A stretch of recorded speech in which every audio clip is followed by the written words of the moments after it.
Είμαι ο Βασίλης Ομπέλης, είμαι 67 ετών και εξακολουθώ να εργάζομαι παρότι είμαι σε διαδικασία συνταξιοδότησης με ειδικό καθεστώς.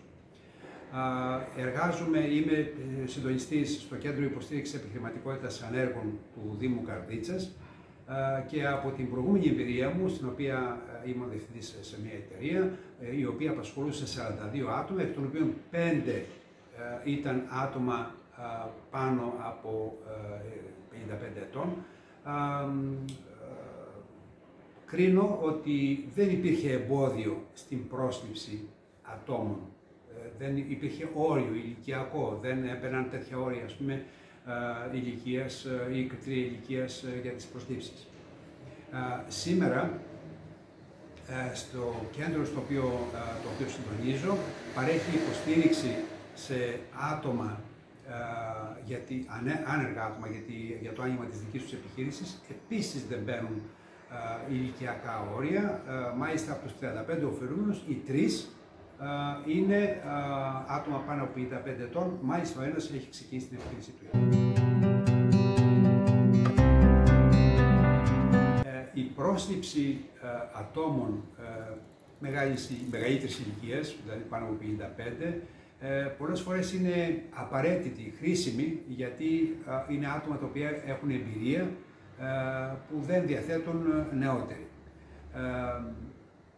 Η εμπειρία, ειδικά σε τεχνικά επαγγέλματα, είναι πάρα πολύ σημαντική και σε μια χώρα όπως η Ελλάδα, που η τεχνική εκπαίδευση απουσιάζει, είναι πολύτιμη, θα έλεγα.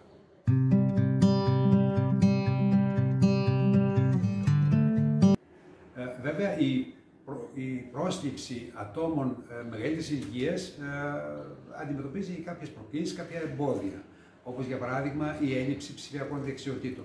Όμως αυτό μπορεί να λυθεί μέσα από την οργάνωση ειδικών προγραμμάτων εκπαίδευσης ή επιμόρφωσης.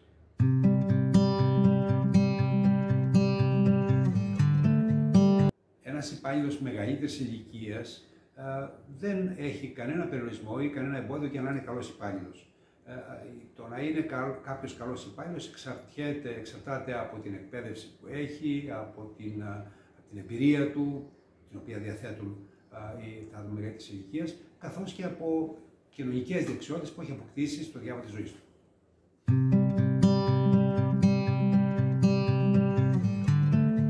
Υπάρχουν συσκευές που βασίζονται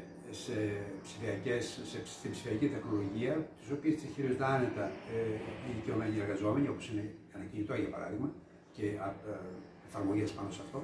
Όμως υπάρχουν άλλες συσκευές, όπως και οι ηλεκτρονικοί υπολογιστές ή ειδικά software, στα οποία δυσκολεύονται. Σε αυτά θα χρειαστεί μια εξειδικευμένη εκπαίδευση.